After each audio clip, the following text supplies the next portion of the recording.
Hello, everybody. It's the Painting Dad, and today we are on part 8 of our Thousand Suns in 3rd Edition series, and we are talking about Thousand Suns in Zone Mortalis. So, some tips and strategies and tactics, and just some general advice on Zone Mortalis with a particular focus on our favorite Legion. So, let's jump in. Some core concepts. First of all, I have lots of photos of Zone Mortalis games I've played over the years, so you're going to get a lot of these photos. But some core concepts, maybe some differences of just general Zone Mortalis gameplay.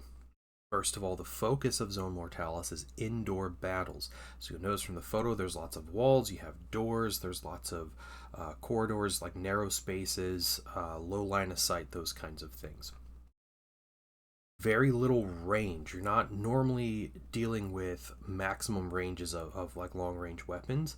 I think that 24-inch and less range weapons will be very strong with Zone Mortalis, as has historically been the case with the previous two editions. Line of sight does become a big part of the game. So it's very easy to hide units. It's easy to try to bait units out into your own line of sight. It's difficult to get multiple units firing on a single unit. So line of sight, as it's always been a big part of Heresy or even Warhammer in general, it becomes a much more focused part of Zone Mortalis. Vehicles are nearly non-existent. We'll discuss one particular vehicle that is able to easily be played in Zone Mortalis, but for the most part, vehicles don't really work in Zone Mortalis. Okay, so you won't usually see a lot of vehicles. Doors are actually a big part of the game. The example photo you have next to you isn't a fantastic example of doors being used, but doors are a big part of the game. Normally, they connect rooms and hallways, and whether a door is open or closed is a big deal, and it kind of affects movement, and it affects line of sight and those kind of things. So doors are actually a part of the game, and there are rules for opening and closing doors, which sounds ridiculous when I say it out loud, but it is very important. Units have a maximum speed. Now, normally you think, yeah, of course units have a maximum speed, but there is a maximum speed allowed in Zone Mortalis before units start taking damage. So in the movement phase, units can move a maximum of 9 inches. If they can't normally move that much, then they don't have to worry about it. But units like Assault Marines, who would be able to jump 12, if they're moving more than 9 inches in the movement phase, then they are going to start risking taking a lot of damage. So they're going to hit their heads on the ceiling or something with their jump pack. So something to keep in mind is that there is a maximum speed units can move on a Zone Mortalis board. There are unit restrictions in Zone Mortalis, so there's limits to what you can bring in your army. This is an example army that I brought for a Zone Mortalis event in 2nd edition, and armies will typically look something like this. But some of our restrictions, no flyers. Can't fly a jet through a hallway, at least not these size hallways. It is not Ace Combat 4, so you can't bring flyers to Zone Mortalis games. Almost no vehicles. For the most part, you will not see vehicles. The vehicles you will see in Zone Mortalis, if you do, are going to be very lightly armored and immobile. Bulky X, as a rule, becomes very important. In the current rules and the missions that we have for Zone Mortalis, there are limits to which, I guess, a maximum amount of bulky that's allowed in certain parts of the board. So anything over bulky 6 might not be allowed in the middle of the board. Bulky 8 might not be allowed on the board at all, but it's important to understand your rules and where units can fit on the board and in your list. Parts of the board, yeah, may be restricted to small. So we are just talking about like the bulky X, like the middle of the board might only allow for infantry and terminators, or up to bulky 3 or something like that. So it's important to understand the mission rules that you have, the potential mission rules, but also your unit rules and the sizes they count. So those are important things to remember. And if you want to read these rules yourself, they are on the Warhammer Community website. I will post a link to the downloads page for Warhammer Community in the description. So if you check the description, you can download. It's a free PDF. The rules for this game mode are completely free. So you can go check it out in the description. So some generic Legion units you may want here. And I have a picture of nothing generic. I have Sekhmet fighting whatever the Emperor's Children Terminators are. Those guys. I'm pretty sure they wrecked my unit of Terminators. You might see that later in a picture. But some generic Legions that may be good for most Legions and the Legion Astartes. So these are units that you might expect to see in a Zone Mortalis game. So first of all, the troop choices. All of the troop choices are viable generally. So you have your 4 core troop choices, your tactical marines, which are just in general fantastic at what they want to do, holding objectives, putting out decent firepower. They work great for that. You have the spoilers, who don't need the added mobility of armor or protection of something like a Rhino or Land Raider. You can just hug the walls, open a door, charge through, and there's not much a risk of being concentrated down with shooting. And also with keeping the line too, they can still hold objectives very well. Assault Marines can still move very fast. You can't move your full 12 inches, but 9 inches plus a 5-inch setup move for a basic Legion is a very good mobile piece to use in Zone Mortalis. And then you have your Breachers, which are tough. They're a bit of a downgrade from tactical marines in the sense that they don't hold objectives quite well. They don't put quite as much firepower out, but having a unique reaction with the +1 toughness, with the shield wall rule, and all of that makes those a great choice. And Breachers are kind of the thematic unit for Zone Mortalis. It's kind of what they were made for. Also, we have the Inductii squads, which are unique to the Legions. I am not sure about the viability of every Legion Inductii squad, but I will say Thousand Sons Inductii work great in Zone Mortalis. Also, tactical support squads are a favorite of mine in Zone Mortalis. They're generally shorter range than something like a heavy support squad, which is a plus in Zone Mortalis. You're dealing at closer ranges, so they're not paying the points, quote unquote paying the points for longer ranges. And they have some really deadly close range weapons. So tactical support squads are great. Dreadnoughts are another great choice in Zone Mortalis. They can't be focused down with as much anti-tank fire. So unless you find yourself facing down a tactical support squad, but you're not facing the tanks and the high AP anti-tank weapons that would normally just melt a dreadnought in a turn or two. You have a lot of time to use your dreadnought and find positioning, not to mention getting into melee is a lot easier in Zone Mortalis. So dreadnoughts definitely have a lot more viability in Zone Mortalis, which I am excited to mess around with. I haven't been terribly impressed with dreadnoughts in 3rd edition, so it'll be nice to find a niche for them somewhere and to put my double claw Leviathan on the board here, and hopefully it does a little more viable. Terminators are king here. I honestly think Terminators are probably like the bread and butter squad for Zone Mortalis. They're tough, high toughness, multi-wound, great ranged weapon. They put a lot of firepower. They have great melee weapons. They're just all around perfect for this kind of setting, especially when the counter to Terminators most of the time are other Terminators. So it can become a bit of an arms race. Thousand Sons can ignore this arms race a bit, and we'll talk about that here in just a minute. But Terminators tend to be probably one of the best units for Zone Mortalis as far as generic units are concerned. Another great option that people might not think about with Zone Mortalis are Seekers. Seekers are they're great all around, and for Thousand Sons we'll talk about why they're especially great for us. But Seekers in general, precision, rending, or not rending, but precision and breaching. They're not super long range units. I think their bolters normally around 24 inches, so their range bands kind of work, and it's harder to focus them down. So it's definitely you want to pop out. You want to shoot something, and then as a movement and reaction, you try to put them back behind a wall so they can stay safe. but very good at assassinating other characters or taking down, you know, important squads. Tarantulas. So we got to talk about tarantulas here. Tarantulas are vehicles. And this is probably one of the only vehicles you'll consistently see in Zone Mortalis if people decide this is something they want to do. Tarantulas, I say they're kind of cheesy here in Zone Mortalis for their function and how they can block corridors being vehicles and how they can really shut down movement a lot in the early game. So in that sense, I would call them like thematically a bust. But the imagery that a heavy bolter tarantula sitting in a hallway guarding a hallway provokes is pretty incredible. You know, I get Aliens vibes with the auto turret, you know, killing all the xenomorphs coming through the hallway. I get that with the tarantulas, and so I understand it if someone brings tarantulas.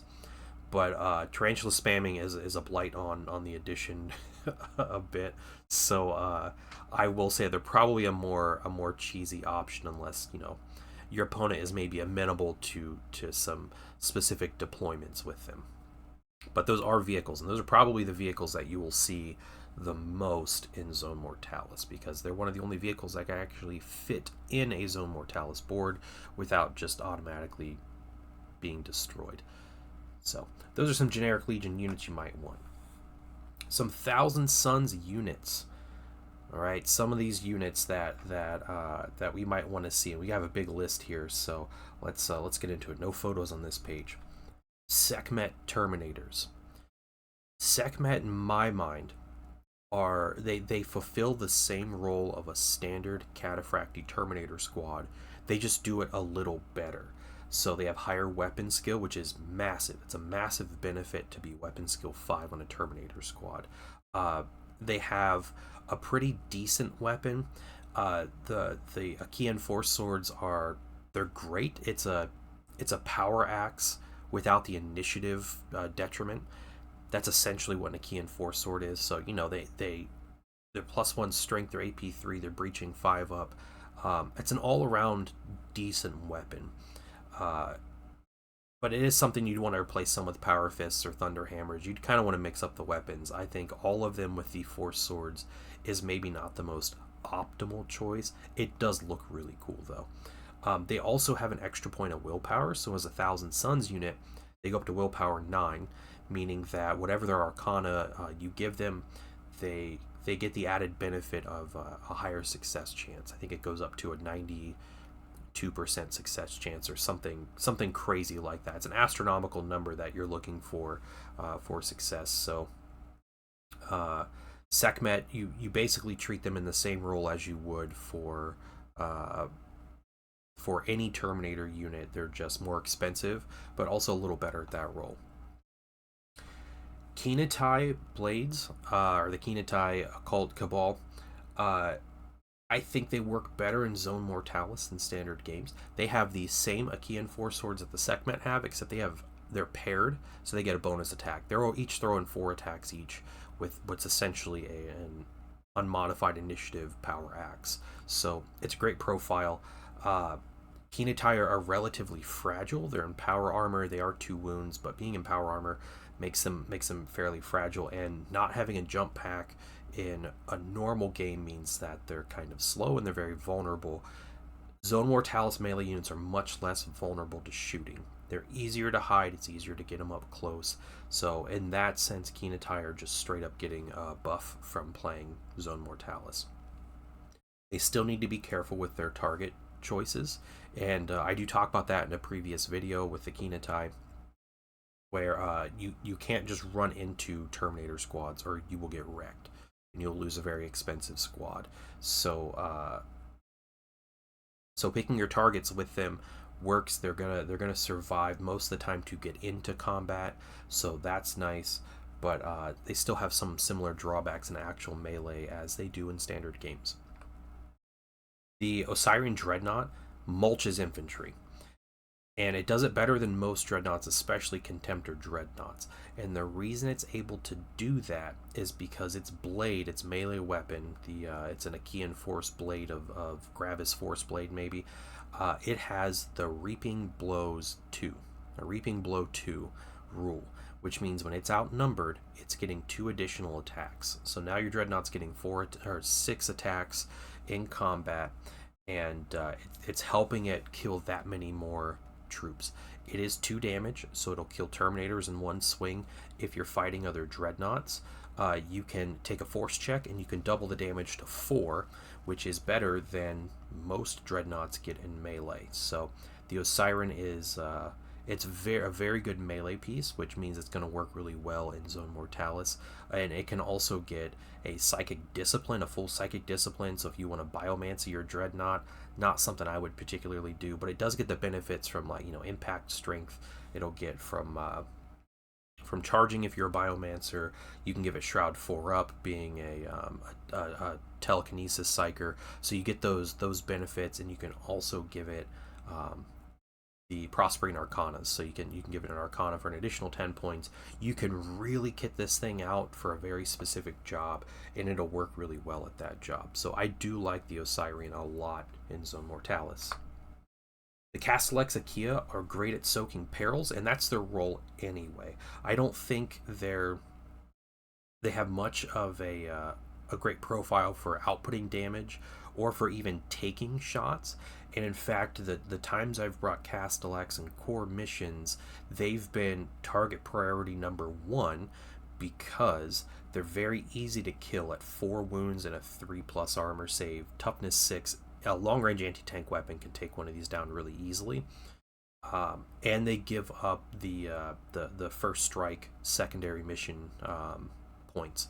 So it makes them a bit of a risk to take in standard games when you just want them to sit and hide behind a building and soak up potential perils that your Thousand Sons would be casting. In my mind, that's their main role, is to eat the perils so your actual damage dealing squads don't suffer from those effects. Zone Mortalis, that's a little easier because they can't just be an immediate target from the enemy shooting from across the board. That shouldn't happen in Zone Mortalis. It means they can hide around the corner, they can hide next to your important squads, and they can just kind of take those wounds. And if you happen to have a Tech Marine or a Numerologist, you can just keep repairing the Castellax if that's worth it to you to continue to soak those perils. Inductii function better than in the core missions, in my opinion, and mainly it's because of the ability to hide around corners. So a lot of this comes down to durability. We're an infantry-focused army, so if we can avoid those opening shots, then we can survive. We can get our crazy damage dealing out. I did do a video specifically on our Inductii, and if you want to see the specifics on why I think the Thousand Sons Inductii are a really good squad, you can watch that video. But one of the things that makes them very good, aside from just being able to hide and get closer to the enemy, is that, and my recommendation is that you equip the squad with Ace-Fix Bolters, which are the Thousand Sons unique bolters that give them Rending 6+, and it synergizes really well with their psychic ability. But those bolters are only 18-inch range, so they suffer from a lower range than normal bolters. In a normal game, that's an entire extra turn to get closer to the enemy. In Zone Mortalis, it might be an extra turn to get closer, but they're safe while doing it. And those 18-inch engagements are going to be a lot more frequent in Zone Mortalis than in a standard game. So the Inductii, I think, do function better in Zone Mortalis than they do in the core missions. The Prospering Sorcerer, it does throw out a decent blast weapon with the wildfire ability, and it's more accurate. Your blast won't scatter as much if you miss. They hit the wall and they explode, that kind of thing. So being a little bit more accurate on its blast weapon, I think, is good. Being a bit more close range, it won't be focused down as much. Overall, I haven't been impressed with the Prospering Sorcerer. I've tried a couple variations of it. I haven't tried it in Zone Mortalis yet, but it will be something that I try, and I'm going to try to make it work. Mainly, I'm going to try to make it work in an Inductii squad, and maybe we'll talk about that in a few minutes. I may have mentioned it in the last video. I can't even remember if I mentioned the Inductii video, but Prospering Sorcerer might be good in an Inductii squad. The numerologist can be good with a dreadnought, or as I talked about before, repairing your Castellax. But you need a dreadnought that needs repaired. You can repair 3 hull points to a dreadnought, in a pinch, and that's great. Overall, the numerologist is probably a little less useful. Taking a normal tech marine will do a similar job much cheaper. So numerologist is very cool, but maybe a bit too much. You don't need to protect from sniping units, which is what the life wards do. Um, the the guided fire psychic power isn't quite as useful here. So in general, numerologist maybe paying a few too many points for what the numerologist does. And the Amatara called Cabal, which are our veteran snipers from the Legacy PDF, them along with the numerologist, I'd say that they are not as useful. They have long range sniper rifles. The 48-inch range is not necessary on their weapons in Zone Mortalis, and overall, they're not going to be quite as useful. If you guys do have specific uses with these units that I didn't mention, please leave a comment, let me know. And if there's something interesting, you guys have a crazy plan or just a mad scientist idea or something, I would love to try it. We're going to be doing Zone Mortalis games in my local club soon, and we're probably going to be doing quite a bit of them. So I'll have lots of time to try out all these crazy ideas, and I can always report back on what works or what was ridiculous, and what worked and was ridiculous. We can do all that. So, some concepts for running Thousand Suns. And there's a Zone Mortalis game I played. It was cool. We used board pieces to kind of divide out walls and everything. It was really neat. So, the usual concepts that we talked about in previous videos for playing Thousand Suns in the core missions still apply here. It's the same stuff. Thousand Suns are an infantry-based army that's really good at killing infantry, so we're going to lean into that in Zone Mortalis, because that's what we're good at. The lack of vehicles is a benefit to us, and that's easy to say for most legions because none of the legion rights of war or rules apply to vehicles directly. So even the Imperial Fists, they don't get the benefit from their Legion roll on the vehicles. Iron Hands don't. Nobody does. Thousand Suns don't. But the key thing with us benefiting from a lack of vehicles is how murderous and monstrous the Corvidae Psychic Arcana or Prospering Arcana is. Every enemy on the board in Zone Mortalis is a good target for fated shots. Fated shots is the power. It's one of the 2 powers from Corvidae. It's the useful power. But essentially, fated shots, when you use it on your unit when you're shooting, and your unit gets rending 5+. If you're not familiar with the rules that much, rending means if you roll the dice to hit and it becomes that, the 5+, you automatically wound, which is nice. However, that wound counts as a natural roll of a 6. Where that becomes important is when you have weapons that have other rules that trigger on a wound roll of 6, specifically breaching. Breaching is if you wound on a roll of a 6, or you wound on the roll that it tells you in the parentheses, that wound becomes AP2. So it bypasses everybody's armor. Okay, so we're stacking these benefits. So we take Corvidae, and then we have a unit with an autocannon. And autocannons are 3 shots when you stand still. The strength is irrelevant on them. Their strength 7, it's irrelevant. AP value is irrelevant. They're damage 2, and they're breaching 6+. So you put Corvidae, a third of your shots, so that's 1 on average. 1 die from every model with an autocannon is going to be rending, which is an auto wound at AP2 with 2 damage. That's killing a Terminator if they fail their invuln. It's putting 2 damage on a Dreadnought. It's killing veterans. It kills characters really fast. It kills Primarchs really fast. You can melt Primarchs with these if they're caught on their own. Very good stuff, but Corvidae is made for this. The enemy cannot counter you with vehicles, with armor value 14, and things that make Corvidae useless. Everything on the board is a good target for Corvidae. And on top of that, the close range nature of Zone Mortalis benefits us with our unique weapons. And this is legacy PDF stuff. If you guys aren't familiar, it's in the same download page that you'll find the Zone Mortalis rules. You can find the legacy PDF, and you can find the Thousand Suns war gear list. But we have kind of two classes of ranged weapons. We have the Asphyx weapons, which are like unique bolter weapons, so pistols and bolters, that are lower range. They're 18-inch range instead of 24 on the bolters. And we also have the Aether Fire weapons, which are plasma, and they are Thousand Suns unique plasma weapons. They are lower range plasma than your typical plasma. So plasma rifle, an Aether Fire blaster or whatever rifle, is 18 inches instead of 24-inch range. It's lower strength, so it's only strength 6 instead of strength 7. They're 2 shots, just like the plasma rifle. They're AP4, just like a plasma rifle. The Aether Fire plasma is 2 damage instead of 1 damage. And the Aether Fire plasma is breaching 6 up, which is not as good as an overloaded plasma gun.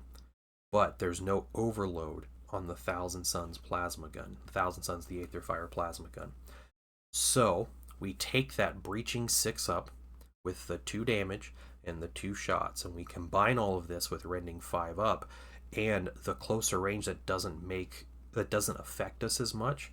All of these things kind of come together to help Thousand Suns get a really large boost through no change in rules of ours, just a change in environment on the board. So the 18-inch range, it can be relevant. You know, you look at this board that I have a picture of, there's definitely fire lanes of more than 18 inches, but you can get close and you can make very easy use of that 18-inch range, and then you're throwing out 20 shots that rend on a 5+ that auto wound with 2 damage at AP2. And you pick a Dreadnought and you kill it. You pick a Terminator squad, you kill half of them. You pick a Veteran squad and you kill it. You just start killing everything with Corvidae and these close range weapons. All right, moving on from Corvidae. We'll be back with Corvidae a little bit, but it's incredible, and I recommend you read into it and maybe watch some other videos. I believe the first guide and the second guide I talked about Corvidae in particular and just how good it is.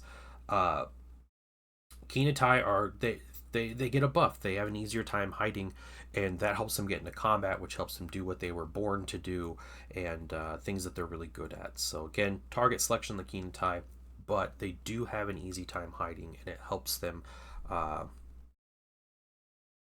close the distance and pay for their points.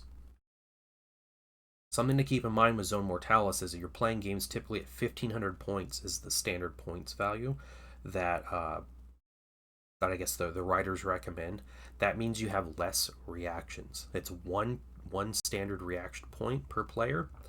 2 if you take a Praetor. Okay, that's obviously less than the 3 you would have in a normal game.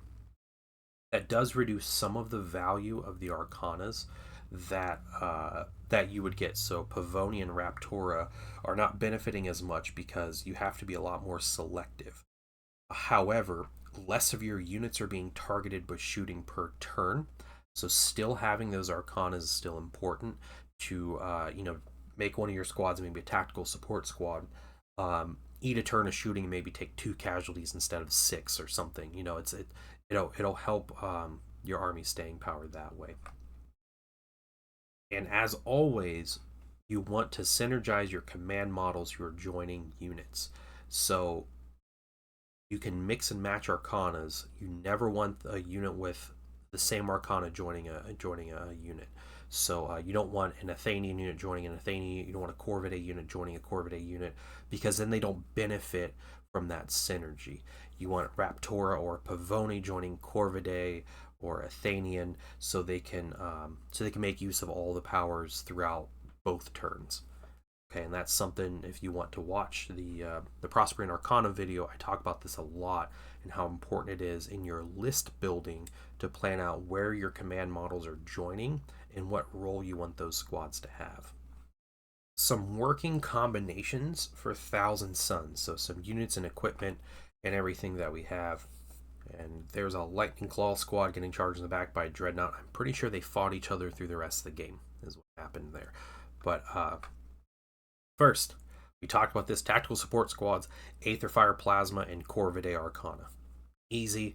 It's 250 points. This will murder most things that you see on the board. Anything you see on the board in Zone Mortalis, you're going to kill with this squad. You'll on average, I think, kill 5 Cataphracti Terminators with a volley from this, which will almost pay for themselves. You'll kill any Dreadnought in the game with one shot. You'll kill a Thanatar with one shot. Myrmidons, you'll destroy. Solar Auxilia, it's a waste of firepower, but you can kill Solar Auxilia with this. You will kill things in a single volley with this tactical support squad. It's very good. Don't lose friends over this, though, okay? Bring it once, tell your opponent about it, do those kind of things, and then maybe drop it after that. We don't need to lose friends, okay? We like to be the good opponent. Seekers also with Corvidae, which could possibly be better than the tactical support squads just for the utility. Now their weapons only do 1 damage, but you can make them rending 5 up, they're precision 4 up, and they're breaching. So if you're rolling a 5 up on those dice, you not only do you auto wound at AP2, but you're picking the exact models that you're targeting. So taking out the Sergeant, the Nuncio Vox, the Vexilla, and the Centurion in the squad, you can do all of that in a single turn with your Seekers. They are frankly pretty disgusting with the amount of damage and utility they have. I have yet to use them in a normal game because I'm honestly scared that people are going to hate me or flip the table or something. But they are very good in Zone Mortalis as well as the core missions. Tartarus Siege Terminators, also it's another unit found in the Legacy PDF from the downloads. Thousand Suns players saw this squad and quickly figured out you can give them Reaper autocannons with the Corvidae Arcana. And the Reaper autocannons they're 2-shot autocannons. I believe they're heavy firepower. Their strength 6, strength is irrelevant. You have Corvidae. They're breaching 6 up, they're 2 damage. So you're rending on 5s. They auto wounded AP2 and they're doing 2 damage. So you're getting the benefit of something like a tactical support squad, but it's on a Terminator body.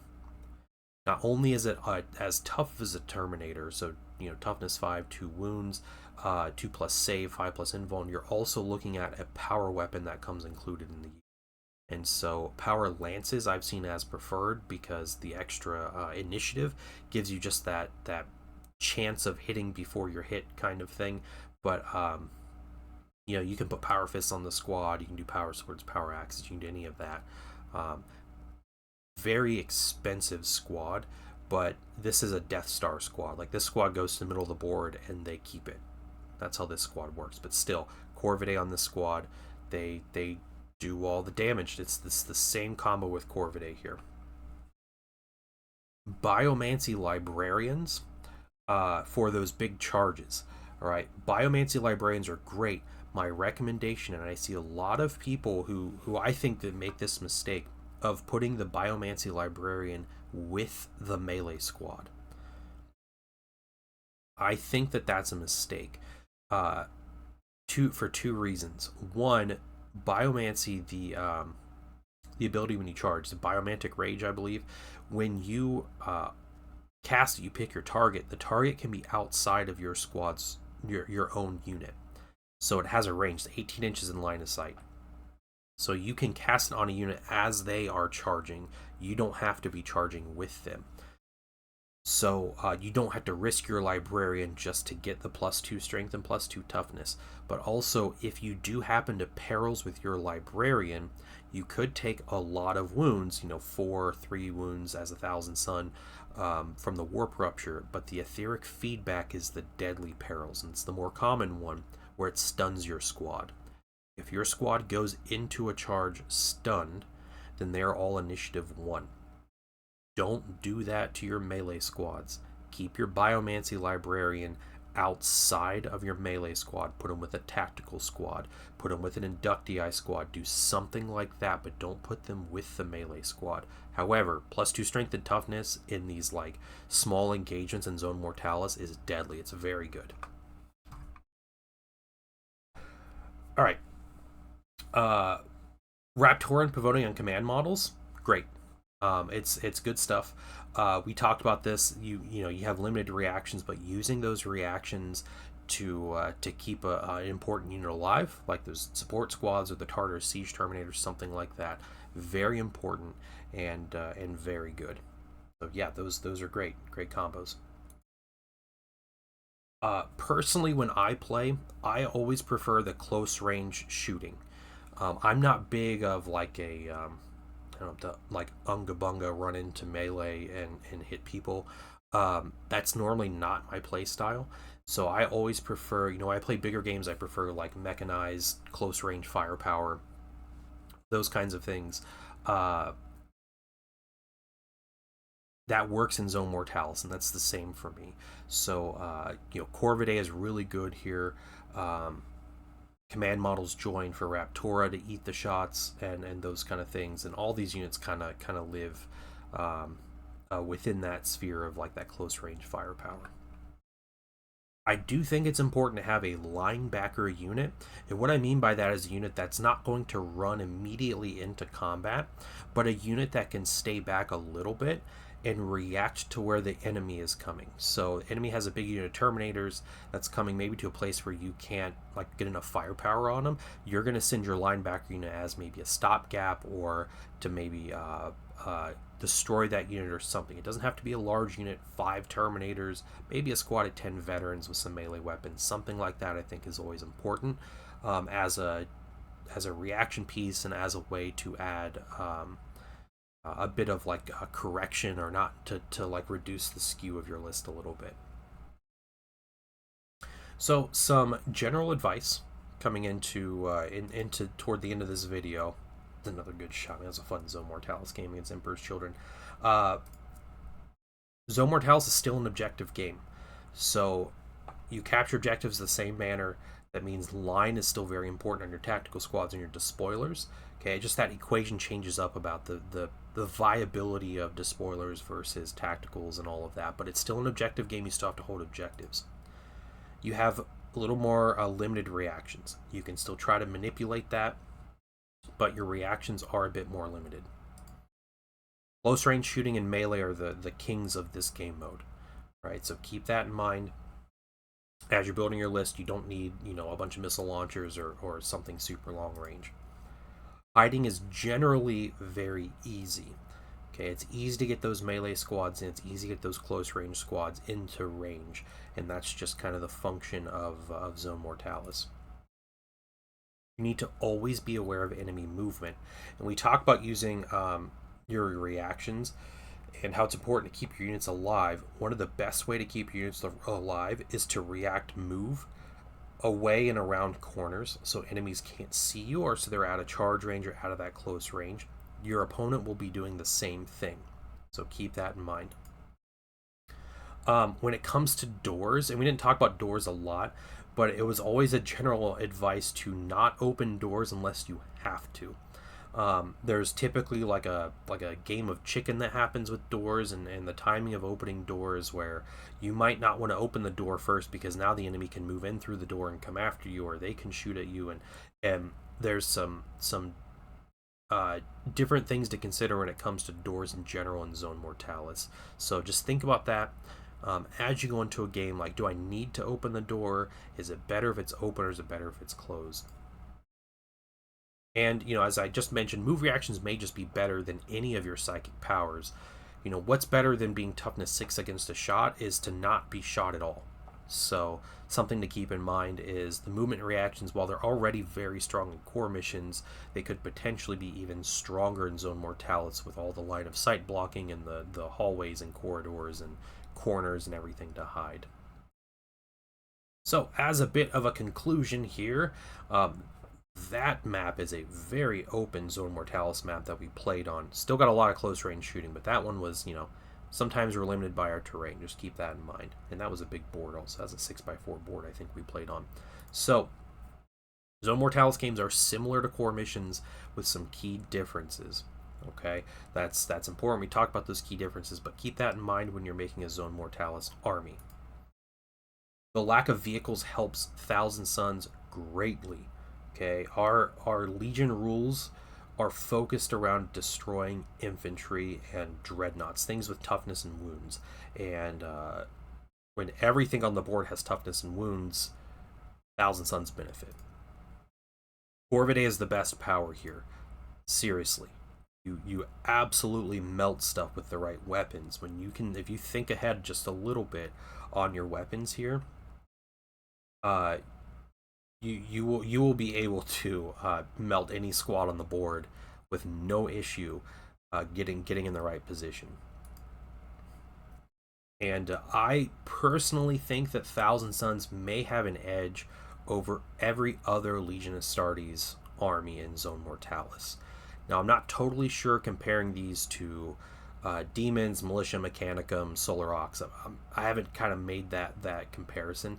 If you have another idea or disagree with me on that statement, let me know. I'm curious to have a discussion about this because I don't pay attention to the other legions as much as Thousand Suns, and I'd be interested to hear some other like crazy combos that people come up with their own legions. But I think Thousand Suns may be the strongest legion in Zone Mortalis. Maybe. All right, some bonus army photos. So played a narrative game recently against Solar Auxilia player, great guy Velios. You're going to be hearing more about this battle in the future, and that may be a thing that kind of pops up here. But I want to show a couple pictures because we had some fun pictures, and it was my first time bringing my Legion Fellblade. So also using my new terrain that I had printed, that I've been working on painting. So it's my Prospero themed terrain here. But we kind of made up a narrative. We have a whole story going. We might continue the story a bit with some future missions. But this is our deployment. And after a couple turns, sorry, it's kind of off to the side there. We're moving up the board. Things were getting destroyed. And toward the end of the game, I was kind of stuck on the middle of the board. My opponent was trying to block me from getting to the back, and Fellblade did great though. That's what I was happy about. Fellblade killed quite a bit. I don't even know if he made his points back, but it survived, and it killed I think four maybe 5 tanks, something like that. Did really well, and killed a lot of infantry with the bolter arrays. So it was a really good time. So thank you guys for watching. I really appreciate you guys sticking around and supporting my channel and listening to my videos. I hope the information here is useful. And if you have specific ideas on things you want to hear from me about when it comes to Thousand Suns or Heresy in general, please leave a comment. Let me know. I appreciate that. I do want to say thank you to the Patreon. You guys keep me supported, and I appreciate that. And as a small token of my appreciation, or I guess a benefit of being a Patreon supporter at any dollar amount, you do get these videos about 24 hours early, so you guys are the first to be able to get to listen in and watch these, and also offer feedback. But thank you to all the Patreon members. You guys are great, and I shout out everybody in the description there. Next video, it's actually going to be tanks this time, barring something crazy exciting coming out that warrants me to make another video to capitalize on the new release thing. We're going to do tanks. We're going to be talking about armor in the Thousand Suns Legion, and what its use, what it's good for, what it's not good for, all of that. But that's the plan, is to be talking about tanks for the Thousand Suns. So thanks again for watching, everybody, and you'll have a wonderful day. Bye, everybody.